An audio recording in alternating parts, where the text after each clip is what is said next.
Kali ini saya akan coba menjelaskan apa yang dimaksud dengan shadow self. Jadi shadow self itu adalah bayangan diri sendiri. Bayangan ini kan bersifat gelap. Jadi sifat-sifat pola pikir atau kelakuan gelap yang ada pada diri sendiri. Kenapa kok disebut gelap? Ya karena hal ini merugikan diri sendiri dan lingkungan sesama gitu loh. Jadi shadow self ini pada umumnya selalu kita sembunyikan karena kita tahu kalau kita tampilkan ya, kalau kita lakukan itu akan berdampak dengan lingkungan. Mungkin kita bisa dihakimi, mungkin bisa kita dijauhi, atau kita bahkan berurusan dengan polisi dan sebagainya. Jadi shadow self ini memang selama ini kita tutupi ya. Jadi seolah-olah kita mengabaikan saja. Ya karena kita dari kecil kan selalu diajarkan, ya kan, sama lingkungan atau keluarga ya.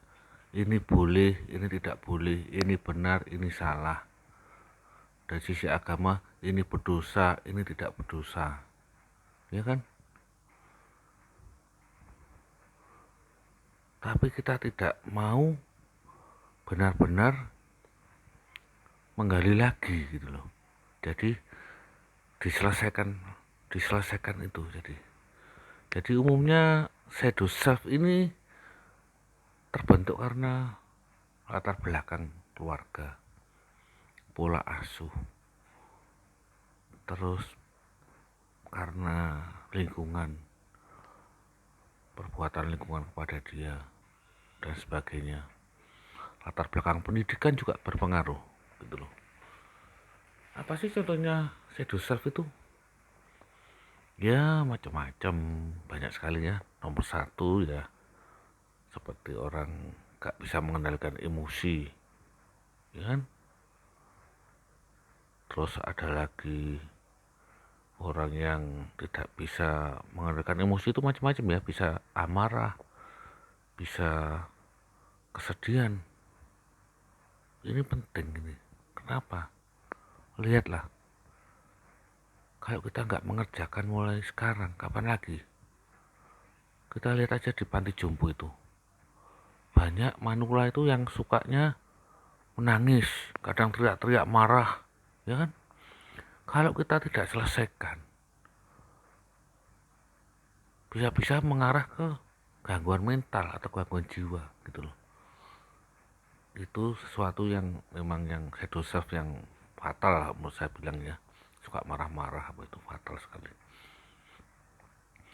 Terus bisa juga segala bentuk keterikatan, ya kan? Keterikatan akan seks, alkohol, perjudian, keterikatan akan orang lain, akhirnya timbul rasa cemburu, posesif, ya kan? Dan sebagainya gitu loh. Akhirnya menggantungkan ekonomi pada pasangan, menggantungkan kebahagiaan pada pasangan akhirnya kan. Jadi hal seperti ini tuh bukan main-main ya menurut saya ya. Kalau kita sudah mengerti apa itu shadow self ya,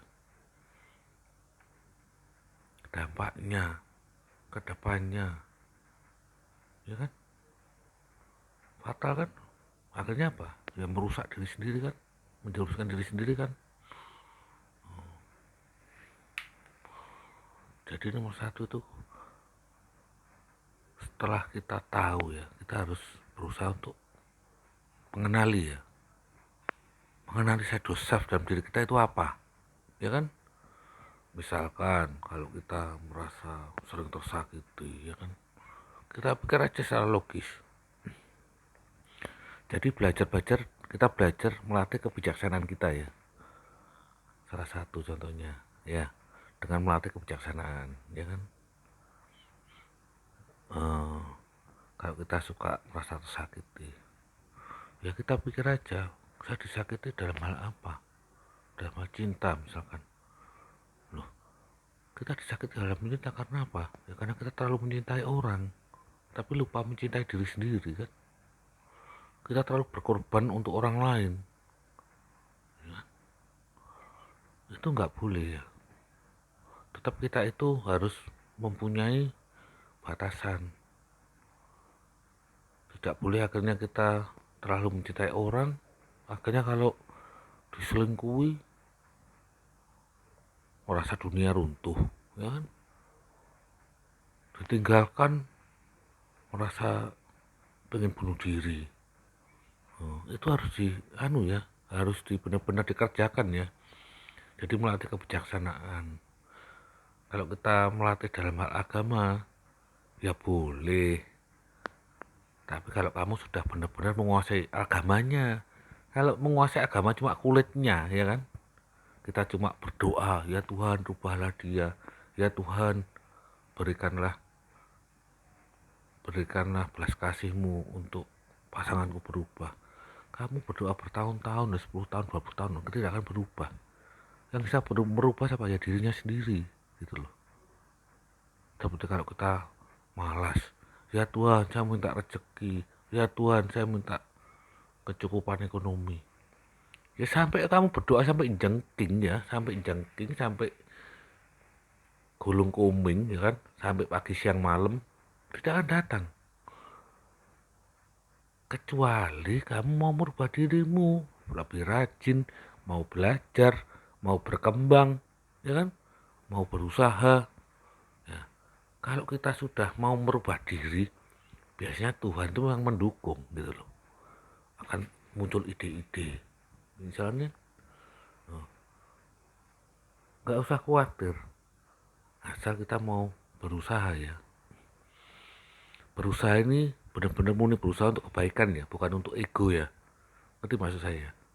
Misalnya kita pasangan gini, kita berusaha memperbaiki, itu ego juga.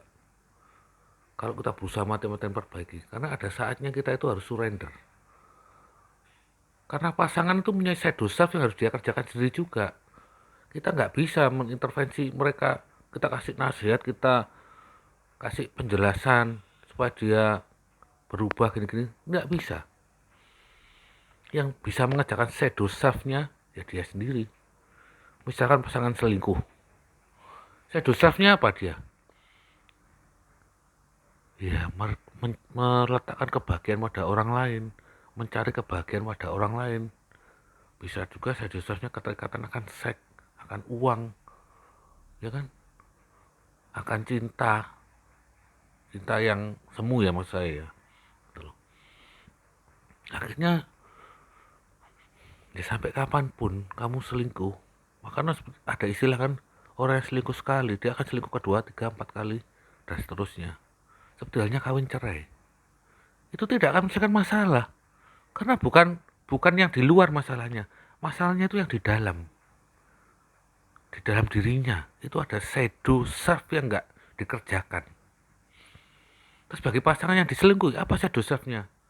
Ya ada apa? Ya keterikatan akan pasangan juga kan? Kalau kamu diselingkuhi terus kamu sakit hati, kan? Berarti kamu juga meletakkan kebahagiaan pada orang lain loh ya. Nah, itu shadow self-mu gitu loh. Terus kita misalkan yang diselingkuhi misalkan cewek ya, kan? Suami yang selingkuh. Terus perempuannya merasa tersakiti, bersedih karena mungkin ekonominya dia biasanya ditunjang suami. Terus sekarang dia nggak ada pemasukan. Ya shadow self-nya apa selama ini? Ya karena mungkin kurang mau berkembang, kurang mau mandiri, menggantungkan pada suami. Ya nggak apa-apa, kalau mau menggantungkan diri sama suami nggak apa-apa. Asal kalau suami misalnya benar-benar pergi, kamu bisa mandiri. Mau langsung belajar secara instan gitu loh. Atau kalau kamu mau ya jauh hari kamu sudah bisa mandiri, belajar cari uang dan sebagainya. Nggak apa-apa, semua hidup itu pilihan kok. Kamu mau belajar sekarang apa belajar nanti, gitu loh. Cuma kalau kita belajar jauh hari, kita sudah mempersiapkan jauh hari, kita kan cepat keluar dari suatu masalah, suatu situasi, ya kan? Hmm. Jadi semua segala situasi itu sebetulnya bersumber dari diri sendiri. Jadi perasaan menderita, perasaan bahagia, perasaan senang, bersyukur itu kan dari diri sendiri. Gini aja, kalau kita tanya hari ini kita berbahagia tidak? Kalau hari ini kita tidak berbahagia, besok pun kita tidak akan berbahagia. Ya kenapa? Pola pikir, mindset kita, ya kan, kebijaksanaan kita, itulah yang menentukan, gitu loh. Bukan dari orang lain, gitu loh. Bukan nunggu orang lain membahagiakan kamu. Gak akan orang lain membahagiakan kamu. Orang lain aja belum tentu bisa bahagia kok membahagiakan kamu, ya kan? Yang bisa membahagiakan kamu ya dirimu sendiri, gitu loh. Jadi kita kenali dulu, ya kan, shadow self kita itu apa. Habis itu kita pelajari, kita latih, kita bina, kita cari solusi. Jangan ditutup-tutupi, jangan dihindari, percuma. Kamu tidak akan bisa menghindari, lama-lama malah sampai tua pun kita bawa terus itu shadow self kita itu. Bahkan sampai kiamat, sampai berapa kali reinkarnasi, tetap aja gitu loh. Saya di sini bukannya saya merasa pinter, bukannya saya teori, bukan, karena semua itu ya kita jalani gitu loh. Tapi ya memang karena Scorpio ya, dia memang, saya kan Scorpio memang punya berkali-kali untuk kekuatan untuk merubah dirinya gitu loh, bertransformasi. Scorpio adalah suatu zodiak yang suka bertransformasi menjadi lebih baik. Jadi hal seperti itu saya cepat gitu loh, untuk adaptasi itu cepat. Ada temen yang mungkin 2-3 tahun lalu selalu itu aja masalahnya, nggak perlu gitu loh. Berarti kamu nggak mau belajar, nggak mau berkembang, nggak mau bertumbuh. Kalau aku dalam menghadapi suatu masalah, suatu situasi, paling bisa hitungan cuma berapa hari. Kita latih kebijaksanaan, kita belajar, kita cari kenapa kok aku merasa gini, kenapa kok merasa gini, ya kan, kita cari, ya kan, karena semua itu memang jawaban itu ada, cuma kita nggak mencari dan kita terbelenggu atas ego. Ego apa? Ya ego tentang keinginanmu, harapanmu. Kadang kita selalu berharap yang di luar kemampuan kita, ya kan. Misalkan untuk merubah pasangan, kita tidak punya kuasa gitu loh. Yang punya kuasa dia sendiri. Nah, gitu aja. Terus merubah diri kita sendiri, emang bisa Tuhan merubah diri kamu? Gak bisa. Yang bisa merubah diri kamu sendiri, pola pikirmu, ya. Jadi kadang saya sering merasa ya empati lah melihat di luar sana. Yang penting bijaklah, latihlah, binalah, dan belajarlah, ya. Belajarlah selalu bertumbuh. Jadi pekerjaan untuk mengerjakan shadow self itu dinamakan shadow work, ya. Kalau kita mau mengerjakan shadow work, ya pekerjaan batin, ya pekerjaan untuk mengerjakan sisi gelap kita, itu baru Tuhan bisa ikut campur, karena kita sudah ngomong masalah batin dengan melepas ego kita dulu gitu loh. Ego apa? Ya salah satunya ego kebenaran atau keyakinan yang selama ini kita pegang. Kalau kita ngotot memegang keyakinan, ya kan, yang sudah tidak membawa hasil, ya kita harus berani melepas. Bukannya kita melepas agama, bukan, melepas sesuatu yang memang sudah tidak bisa menyelesaikan masalah kita.